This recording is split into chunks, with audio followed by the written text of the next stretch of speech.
There are films that entertain, and then there are films that haunt. The Dark Crystal belongs to a category almost entirely its own, a fantasy so strange, so committed, and so unlike anything before or since that even decades later, people struggle to fully explain why it affects them the way it does. It wasn't made the way other films were made. It wasn't sold the way other films were sold. And it certainly wasn't received the way Jim Henson had hoped. But to understand why this film matters, you have to go back to the beginning, to the moment one of the most beloved entertainers in the world decided to risk everything he had built on a single, terrifying idea. By the late 1970s, Jim Henson was one of the most recognized names in entertainment. The Muppets had made him a household figure, trusted by parents and adored by children across the world. He had spent over a decade carefully building a brand that stood for warmth, humor, and accessibility. And privately, quietly, he was done with all of it. Not permanently, but for something that had been growing in his imagination for years and refused to leave. He envisioned a complete fantasy world, ancient and alien, brought entirely to life through puppetry. No human actors, no comedy, no safety, no connection whatsoever to the cheerful, lovable image audiences associated with his name. Studio executives heard the pitch and felt their stomachs drop. This wasn't just an unusual idea. It was a professional gamble of a scale that nobody in Hollywood was comfortable watching him take. They warned him plainly that failure wouldn't just sink one film. It could unravel everything he had spent his career building. Investors hesitated. Collaborators questioned the decision. And Henson moved forward anyway. Fully aware that if this didn't work, the creative freedom he had fought so hard to earn might never fully return. The villains of the film were designed with a specific and unconventional goal in mind. Not to be feared in a theatrical sense, not to be admired for their power, but to make audiences physically uncomfortable. The Skeksis were built around the aesthetics of decay. The design team studied disease, aging, and decomposition to create creatures whose proportions felt deeply wrong, whose movements were slow in ways that triggered something instinctive and unpleasant. Their wheezing voices, their jerky gestures, their grotesque feeding behaviors, all of it was carefully engineered to push past the unwritten limits of what family-oriented fantasy was expected to allow. Studios wanted antagonists audiences could engage with. Henson wanted antagonists that made your skin crawl in a way you couldn't easily explain. The result was a group of villains so genuinely unsettling that they embedded themselves in the nightmares of an entire generation of young viewers, becoming perhaps the single most discussed element of the film for decades afterward. Bringing those creatures to life was not an artistic challenge. It was a physical ordeal that the performers inside those costumes endured day after day with a quiet resilience that the finished film gives no indication of. The Skeksis costumes were enormous, layered with heavy materials, built with almost no accommodation for human comfort. Visibility inside them was severely limited. Ventilation was nearly non-existent. The heat that accumulated under studio lights inside those suits became genuinely dangerous during long shooting days. Removing and reassembling a costume took so long that performers often pushed through pain and exhaustion simply because stopping would cost production hours it couldn't afford. Injuries were common.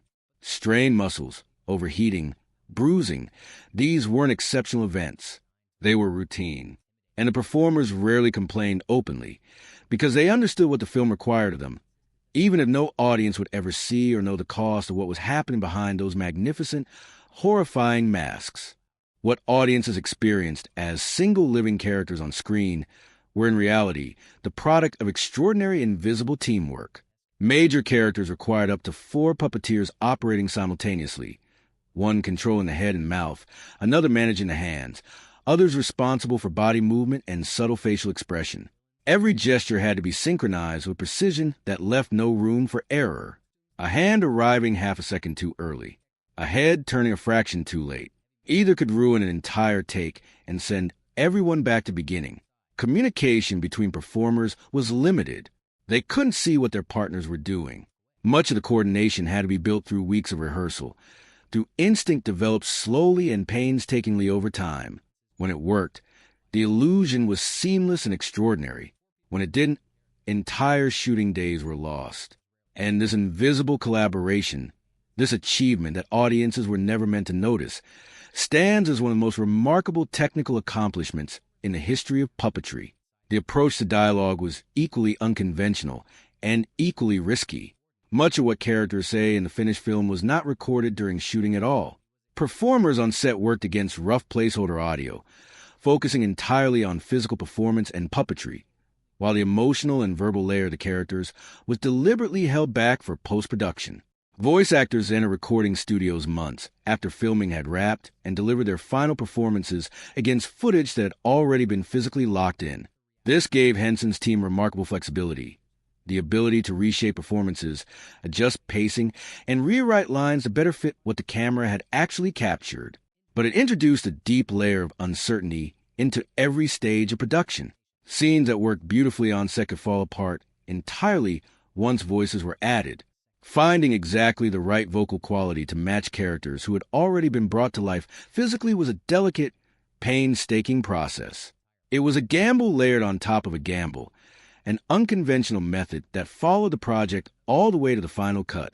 One of the film's most memorable characters came extraordinarily close to never appearing in it at all. Aughra, the strange, loud, one-eyed mystic who serves as one of the story's most unpredictable guides, confused early test audiences who couldn't determine what her function in the narrative was supposed to be. Her scenes disrupted the editorial flow that the team was carefully trying to construct, and studio executives pushed hard to reduce her presence significantly or cut her out entirely. Their argument was structural. Removing her would simplify the edit, tighten the pacing, and reduce the complexity of an already challenging story. Henson pushed back with equal force. He believed Aughra provided something the film desperately needed and couldn't get anywhere else, a grounded, lived-in, unpredictable energy that kept the world from feeling too mythic and remote. She was rough where everything else was polished, real where everything else was ancient and symbolic. Henson understood that her roughness gave audiences something to hold on to. He won that argument, and Aughra became one of the most beloved elements of the entire film. The sets built for production were among the most technically ambitious ever constructed for a puppet-driven project.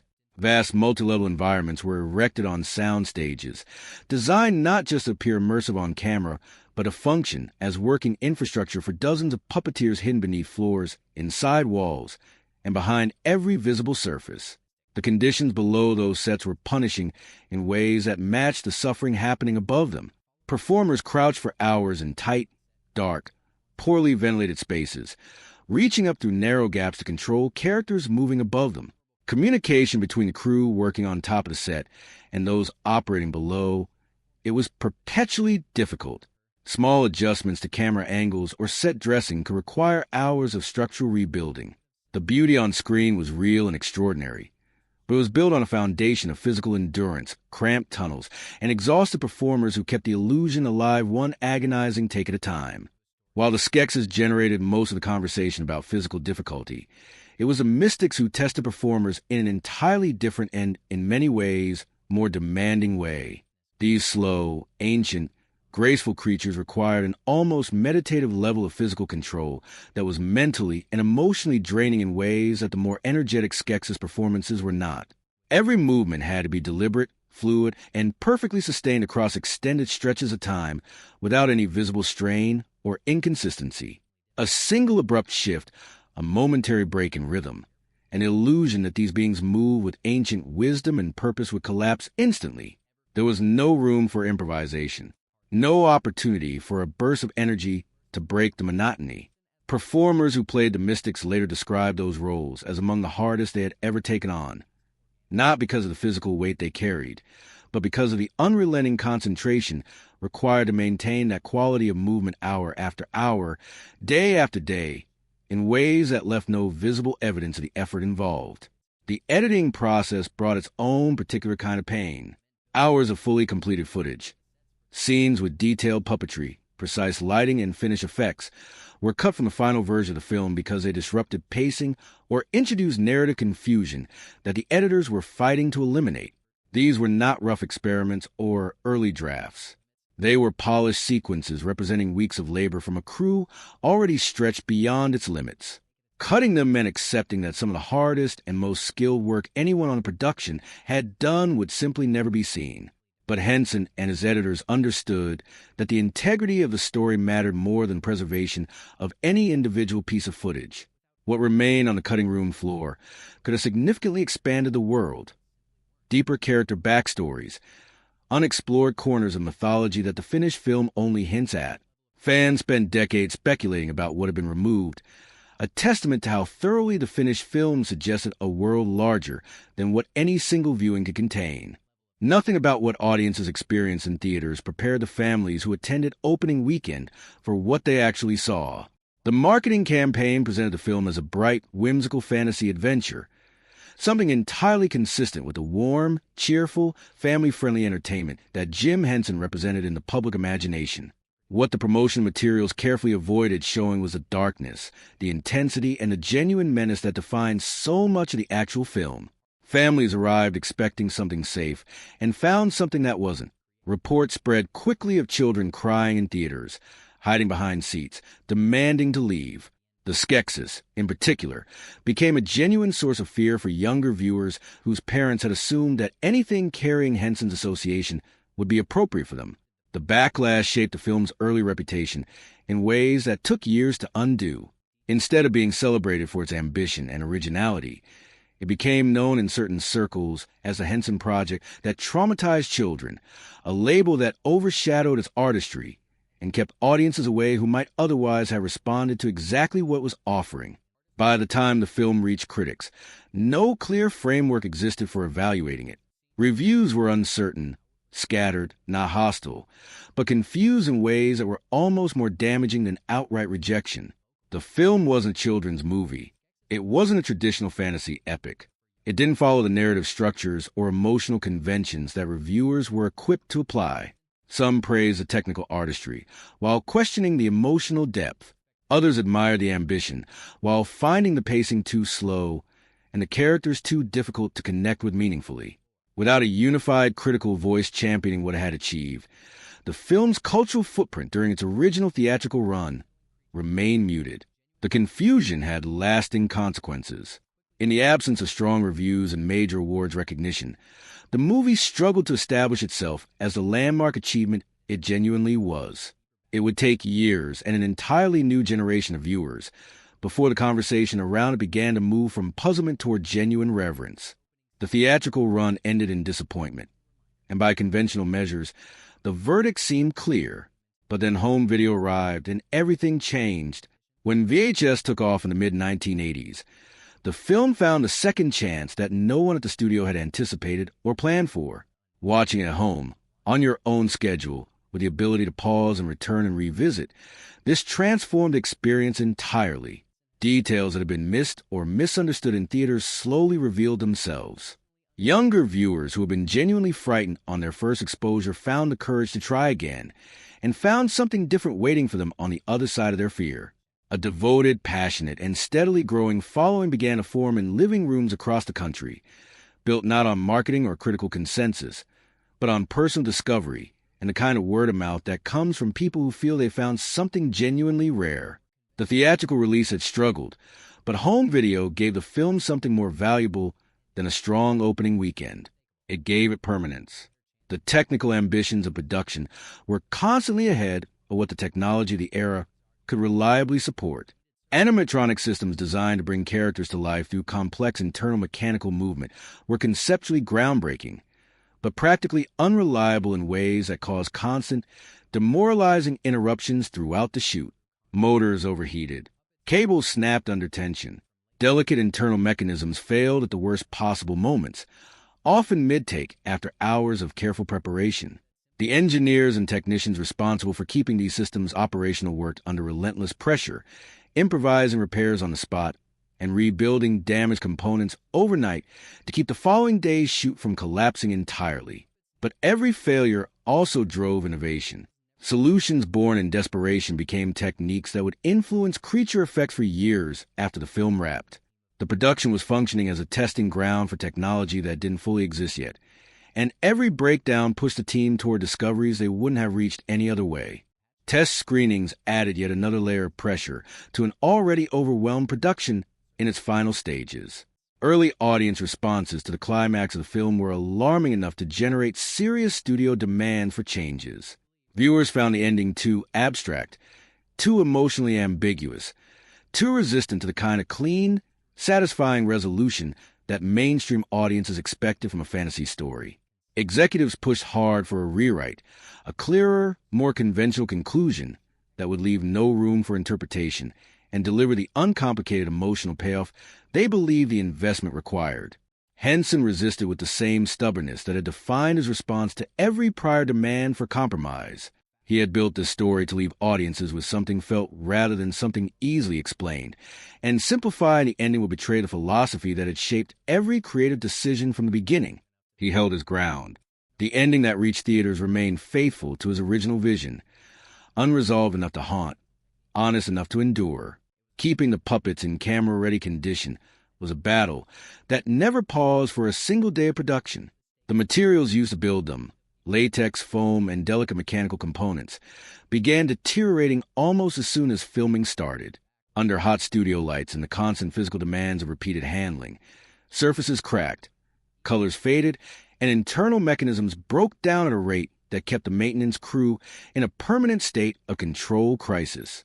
Some characters required daily touch-ups, simply to maintain visual consistency from one take to the next. Any visible damage meant reshooting scenes that had already been completed, with all the time and financial costs that entailed. The crew that worked overnight repairing and restoring puppets between shooting days was as essential to finished film as any performer or director, and their contributions were entirely invisible to anyone watching the final product. The budget situation grew increasingly alarming as production continued. The technical complexity of what was being attempted, combined with the delays caused by mechanical failures, puppet repairs, and the extreme coordination required for nearly every setup, meant a production burned through money at a pace nobody had adequately anticipated. Every lost day multiplied expenses. Every reshoot added to costs that were already well beyond initial projections. What had begun as ambitious but manageable was becoming a financial situation that generated real fear within the studio. Conversations about cutting losses became more frequent.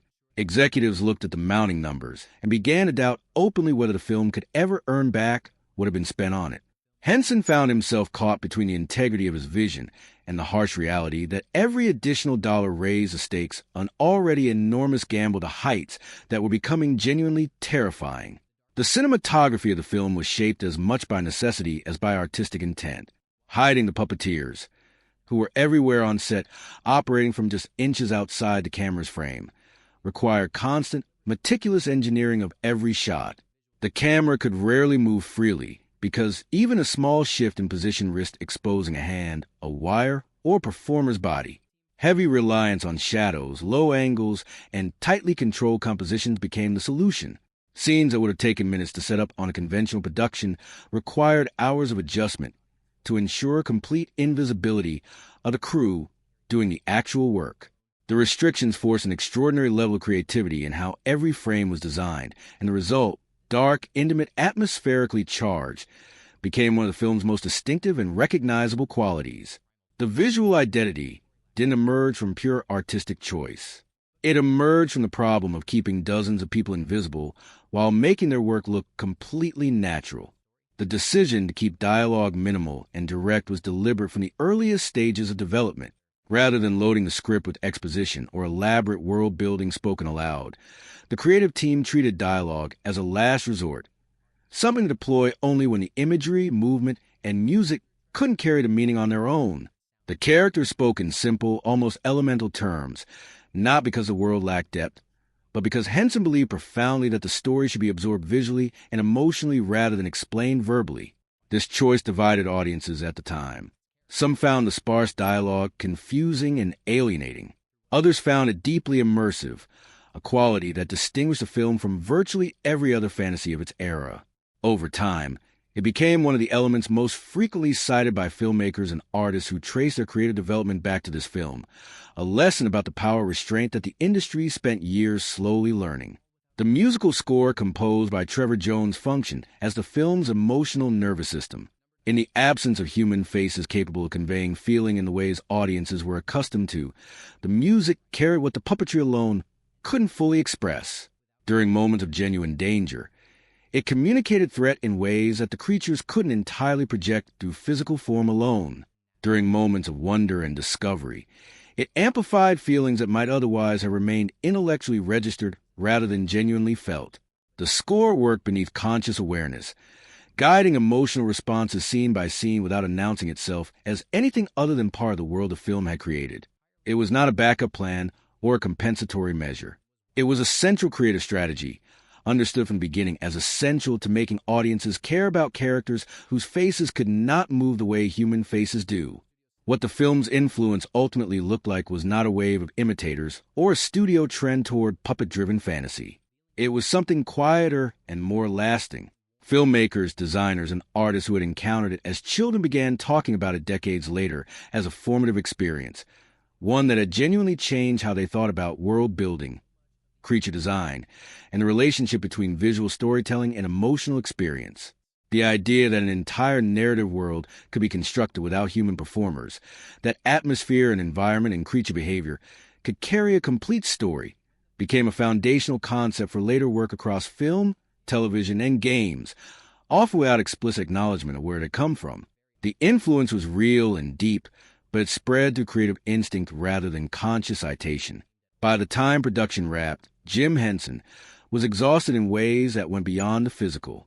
Years of fighting for creative control, managing a crew that had been pushed to and frequently past its limits, absorbing the weight of constant setbacks and budget crises, and then receiving the lukewarm public response that followed all of it. The cumulative toll was unmistakable to those close to him. He had poured more of himself into this project than into anything he had previously made. The lack of immediate validation from the public hit differently than studio resistance had. He had expected to fight the executives. He hadn't fully prepared for the feeling of having staked his reputation on something deeply personal and finding that audiences weren't yet ready to understand what they were seeing. He remained publicly gracious. Privately, he carried the weight of what the film had cost him for a long time afterward. The experience didn't break him. He continued creating, continued pushing into new territory, but it left marks that shaped how he approached everything that followed. Hollywood's response to everything the production had endured was not inspiration. It was caution. Studios surveyed the financial risk, the brutal production conditions, the divided audience response, and the critical confusion, and collectively decided that nothing remotely similar was worth attempting. The door Henson had forced open with sheer force will close behind him, and it stayed closed for years. Projects requiring unconventional techniques, all puppet casts, or deeply atmospheric world building were consistently shelved before reaching development. The industry moved decisively towards safer formulas and more predictable returns. No major studio was willing to look at what the Dark Crystal had gone through and see a blueprint worth following. What they saw instead was a cautionary story about what happens when creative ambition is allowed to operate without sufficient commercial guardrails. And yet, the film endures. Not despite its difficulty, but because of it. Every flaw it carries is inseparable from the courage that made it possible. The suffering of the performers is in every frame. The creative stubbornness of its director lives in every scene that refuses to offer easy comfort. The technical breakthroughs born from desperation are visible in every creature that moves with a life it has no mechanical right to possess. No studio today would approve a project this strange, this uncommercial, this uncompromisingly committed to a vision that no existing audience was asking for. That impossibility is precisely what makes it matter. The Dark Crystal proved that fantasy could be genuinely haunting, could be uncomfortable and personal and resistant to the kind of resolution that leaves audiences feeling settled. It proved that audiences would find their way to something truly original, even if it took decades and the arrival of a medium nobody had anticipated. It wasn't perfect. It was fearless. And in the long arc of what cinema can be at its most uncompromising, that turns out to be enough.